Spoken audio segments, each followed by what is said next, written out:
सबसे पहले भौतिक और आध्यात्मिक जैसी अलग अलग चीजें नहीं हैं। अगर आप आध्यात्मिक भी हैं तब भी आप इसी धरती पर चल रहे हैं, है ना? किसी ने कुछ पढ़ा और उन्हें लगता है कि वो आध्यात्मिक है। आप कुछ पढ़ रहे हैं, आप एक किताब पढ़ रहे हैं, इसे साक्षरता कहते हैं, आध्यात्मिकता नहीं, है ना? देखिए, आज जब लोग जीवन शब्द का प्रयोग करते हैं तो आपको इसे समझना होगा, क्योंकि हो सकता है वो अपनी नौकरी की बात कर रहे हों, अपने परिवार की बात कर रहे हों, अपने कुत्ते की बात कर रहे हों, अपनी दौलत या अपने व्यवसाय की बात कर रहे हों। तो हमने ये चीजें केवल इस जीवन को बढ़ाने के लिए जमा की हैं, लेकिन हम ये पूरी तरह भूल गए हैं। तो जब इस पर हमारा ध्यान जाता है तब हम सबसे ज्यादा भ्रष्ट हुए शब्द का इस्तेमाल करते हैं, अध्यात्म। आपने कई बार कहा है कि हम इस भौतिक शरीर को नज़रअंदाज नहीं कर सकते जो हमें मिला है, और हमें इसके साथ ही जीना होगा। लेकिन हम भौतिक दुनिया और आध्यात्मिक दुनिया के बीच संतुलन कैसे बिठाएं? हमें कहाँ रुकना चाहिए सद्गुरु? देखिए, सबसे पहले तो कोई असंतुलन नहीं है। असंतुलन केवल बेतुकी सीख की वजह से आया है। सबसे पहले भौतिक और आध्यात्मिक जैसी कोई चीज नहीं है। अगर आप आध्यात्मिक भी हैं तब भी आप इसी धरती पर चल रहे हैं, है ना? क्या ये भौतिक है या आप अंतरिक्ष में चले जाएंगे? क्या ये भौतिक है? तो आप इन दो चीजों को कैसे अलग करते हैं? इस तरह की शिक्षाएं और इस तरह की बातें, इस तरह के भ्रम उन लोगों ने पैदा किए हैं जो अपने अनुभव में आध्यात्मिक नहीं है। वो आध्यात्मिक है क्योंकि ये, क्या कहें, ये एक सांस्कृतिक चलन है। किसी ने कुछ पढ़ा और उन्हें लगता है कि वो आध्यात्मिक है। आप कुछ पढ़ रहे हैं, आप एक किताब पढ़ रहे हैं, इसे साक्षरता कहते हैं, आध्यात्मिकता नहीं, है ना? ओह, मैंने ये किताब पढ़ी तो मैं आध्यात्मिक हो गया, ऐसा कुछ नहीं है। मैं बस ये पूछ रहा हूं, चलिए इस शब्द को हटा दें क्योंकि ये सबसे ज्यादा बिगड़ा हुआ शब्द है। अगर आप आध्यात्मिकता कहते हैं तो कोई स्वर्ग के बारे में सोच रहा है, कोई भगवान के बारे में सोच रहा है, कोई अंडे के आकार की किसी तैरती हुई चीज के बारे में सोच रहा है। इस शब्द को छोड़ दें। आपके पास एक शरीर है, ये निश्चित है, ये दिखता है। आपके पास मन है ना? आपके पास भावनाएं हैं, लेकिन इसके पीछे जीवन ऊर्जा भी है ना? एक जीवन है। क्या आप एक जीवन हैं? ये एक सवाल है। आप एक जीवन हैं, तो आइए इसे कोई और नाम ना दें। ये जीवन है। वो सारा भौतिक पदार्थ जो आपने इकट्ठा किया है वो आपने बाहर से इकट्ठा किया है ना? ये तो बस आपका खाया हुआ खाना है, हाँ या ना?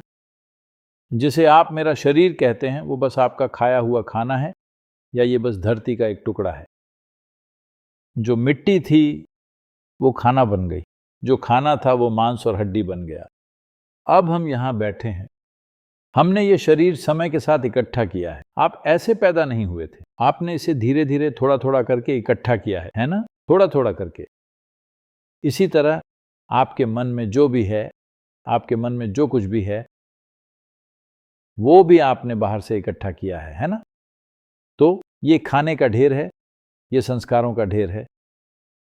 जो कुछ भी आप इकट्ठा करते हैं, जो कुछ भी आप कभी भी इकट्ठा करते हैं, आप दावा कर सकते हैं कि ये आपका है, लेकिन आप कभी नहीं कह सकते ये मैं हूं, है ना? हेलो? अभी जब मैं बोल रहा हूं मैं ये बर्तन ले लूंगा, ये बर्तन बहुत मशहूर हो गया है, ये मेरा बर्तन है। अगर मैं कहूं ये मेरा बर्तन है तो आप सोचेंगे ओह, सद्गुरु को कुछ समस्या है। लेकिन चलो सुनते हैं, सब कहते हैं कि वो बुद्धिमान है। कुछ देर बाद मैं कहता हूं ये मैं हूं, तब आप कहेंगे चलो घर चलते हैं। मैंने ये नहीं कहा मैडम,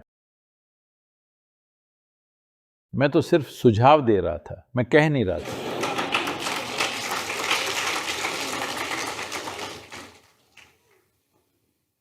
क्योंकि जिस पल मैं कहता हूं ये मैं हूं, आप जानते हैं कि ये एक पागलपन है, हाँ या ना? जिस पल मैं कहता हूं मैं बर्तन हूं, आप सोचेंगे कि ये पागल है ना? तो ये आपके साथ हर दिन हो रहा है। आपके प्लेट में खाना आता है, आप कहते हैं ये मेरा खाना है, आप इसे खाते हैं, फिर आप कहते हैं ये मैं हूं। पागलपन है या नहीं? हेलो। तो निश्चित रूप से आप जानते हैं जो कुछ भी आप इकट्ठा करते हैं वो बस आपका हो सकता है, लेकिन कभी भी आप नहीं हो सकते, है ना? क्या ये समझ आया? तो आपके बारे में जो कुछ भी भौतिक है वो बाहर से इकट्ठा किया गया है ना? लेकिन ये सब इकट्ठा करने के लिए कुछ मूलभूत होना चाहिए जो ये सब इकट्ठा करता है। आइए इसे कोई नाम न दें, हम इसे अभी के लिए बस जीवन कहेंगे। आप एक जीवन हैं, लेकिन आपने एक शरीर इकट्ठा किया, आपने जानकारी इकट्ठा की और ऐसे बन गए। अब अगर आप केवल वही अनुभव कर रहे हैं जो आपने इकट्ठा किया है, यानी आपका शरीर और आपकी मनोवैज्ञानिक संरचना, इसका मतलब है आप जीवन को छुए बिना ही जीवन प्रक्रिया से गुजर रहे हैं।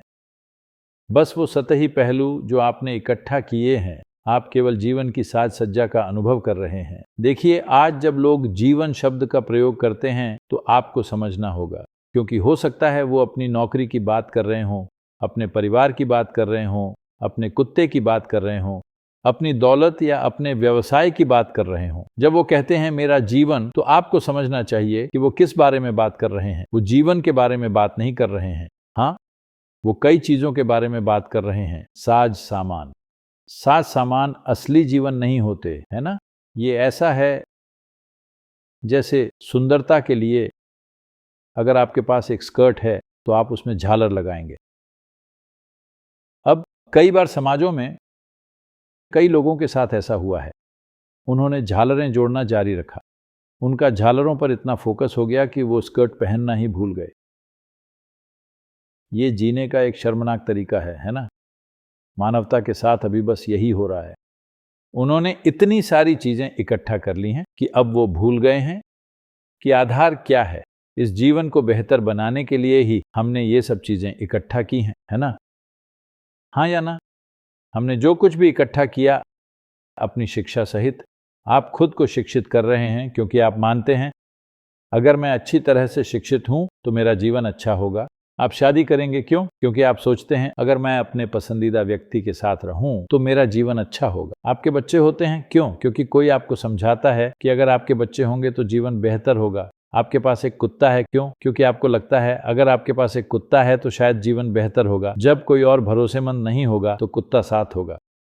हाँ, ये सिर्फ आदमी का सबसे अच्छा दोस्त नहीं है, आजकल ये महिलाओं का भी सबसे अच्छा दोस्त है। तो हमने ये सब चीजें सिर्फ इस जीवन को बेहतर बनाने के लिए इकट्ठा की है, लेकिन हम इसे पूरी तरह से भूल गए हैं। तो जब ये बात आपकी समझ में आने लगती है तब हम वो शब्द प्रयोग करते हैं जिसका सबसे ज्यादा दुरुपयोग हुआ है, अध्यात्म। यानी आपने भौतिक से ज्यादा कुछ और अनुभव करना शुरू कर दिया है। मैं ये इसलिए कह रहा हूं क्योंकि अभी आपके जीवन का पूरा अनुभव देखने, सुनने, सूंघने, चखने और छूने तक ही सीमित है। इसी के द्वारा आप जानते हैं कि एक दुनिया है, इसी से आप जानते हैं कि आप अभी मौजूद हैं।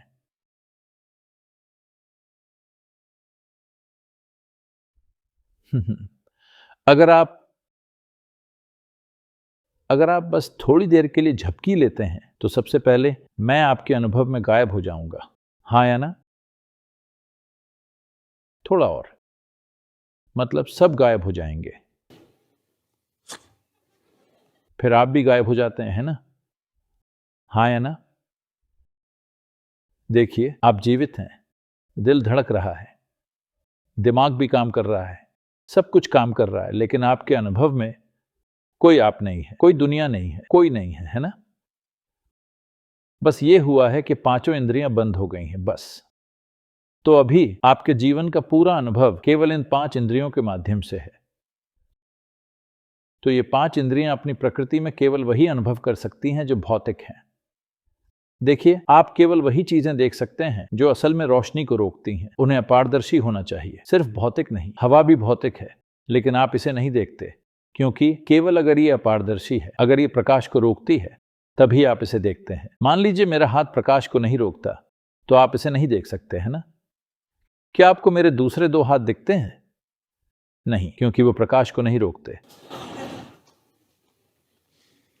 जो कुछ भी प्रकाश को नहीं रोकता, आप उसे नहीं देखते। लेकिन क्या हवा आपके जीवन के लिए महत्वपूर्ण नहीं है? हेलो, केवल इसलिए कि आप इसे नहीं देख पाते, क्या हम इसे खारिज कर सकते हैं? क्या यह बहुत महत्वपूर्ण है? अत्यंत महत्वपूर्ण। इसी तरह से वो जीवन जो आप हैं, इन दो आंखों से दिखाई नहीं देता, लेकिन ये सबसे महत्वपूर्ण चीज है ना? तो संतुलन बनाने की कोई जरूरत नहीं है, वो सब पूरी तरह से संतुलित हैं, इसीलिए आप जीवित हैं। आध्यात्मिक प्रक्रिया का मतलब ये नहीं है कि आप कुछ नई रचना करने वाले हैं।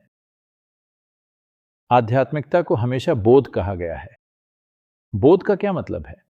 कुछ ऐसा जो हमेशा से था और मैं इतना मूर्ख था कि मैंने उसे नहीं देखा। आज मैंने उसे देखा।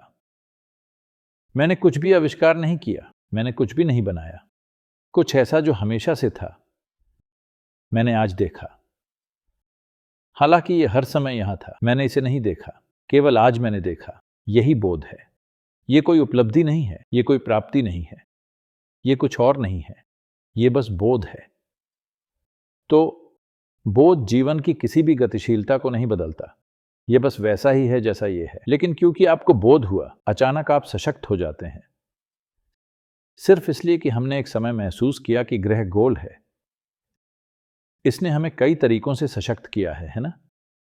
अगर हमने सोचा होता कि यह सपाट है, जैसा कि हमने कुछ समय पहले किया था, नहीं, लेकिन हमने बस महसूस किया। हमने इसे गोल नहीं बनाया, यह हमेशा से गोल था, लेकिन हमने सोचा कि यह सपाट है। लेकिन एक दिन हमें बोध हुआ कि यह गोल है। इसने हमारे जीवन को कैसे बदल दिया है ना? इसी तरह आध्यात्मिक प्रक्रिया का मतलब बस यही है। आप कुछ नहीं कर रहे हैं, आपने बस हर चीज को वैसे ही देखना शुरू कर दिया है जैसी वो है, बजाय इसके कि आप इसे किसी और तरीके से कल्पना करें और चीजों को वैसे ही देखना जैसी वो हैं। यह सबसे बड़ी शक्ति है जो आप पा सकते हैं, है ना? आपके जीवन में, चाहे आप इंजीनियरिंग करना चाहें या आप व्यापार चलाना चाहें या आप जीव विज्ञान करना चाहें, सबसे पहली और जरूरी बात यह है कि आप चीजों को वैसे ही देखें जैसी वो हैं, है ना? अगर आप चीजों को वैसे नहीं देखते जैसे वो हैं, तो आप जो कुछ भी करेंगे वो गलत होगा। एक चीज नहीं, आपका हर काम गलत होगा। मान लीजिए हमने सोचा कि पृथ्वी चपटी है और इस ग्रह के बारे में हजारों गणनाएं की, तो सब कुछ, एक आध चीज नहीं, सब कुछ गलत होगा, है ना? तो बिना बोध के एक चीज नहीं, जीवन में सब कुछ गलत है।